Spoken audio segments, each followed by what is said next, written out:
Мусор на улицах и толпы бродячих собак – две основные проблемы, которые волнуют сегодня жителей Заполярного Тикси. Почему их не решают и что говорят по этому поводу в местной администрации, в материале Ольги Григорьевой.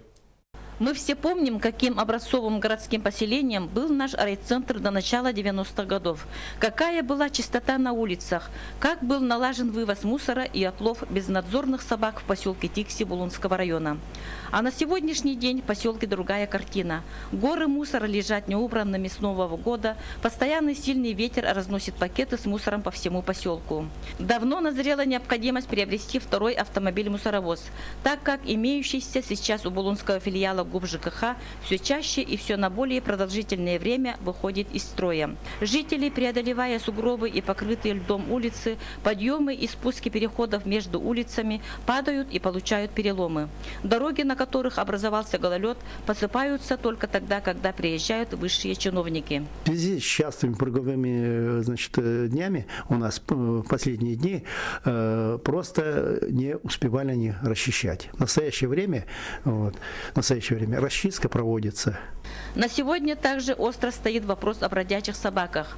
В 2014 году был страшный случай, когда собаки загрызли ребенка, где в итоге остались безнаказанными ответственные за отлов собак лица. А собаки как бегали и плодились стаями, так и продолжают осваивать территории поселка. Скоро весна, а это сказывается на поведении четвероногих бродяг. Тиксинцам каждый день приходится выходить с опаской на улицу. В станцию скорой помощи Булунской центральной улусной больницы вновь и вновь обращаются жители по факту нападения бродячих собак. Само собой напрашивается вечный вопрос: кто виноват? Все это приводит к риску и опасности для здоровья детей и взрослых всего населения. У нас в 2015 году проводилась работа. Не то что просто работа, а определенная хорошая работа. Выделены субвенции в размере 301 тысячи, нами полностью использованы. Деньги, выделенные за прошлый год, мы использовали. В этом году деньги еще пока не выделяли. Финансирование будет у нас где-то в феврале месяце. В дальнейшем работу будем, как говорится, выполнять в полном объеме и по вывозу мусора, и по, как говорится, расчистке внутренних поселковых дорог, придомовых территорий от снега.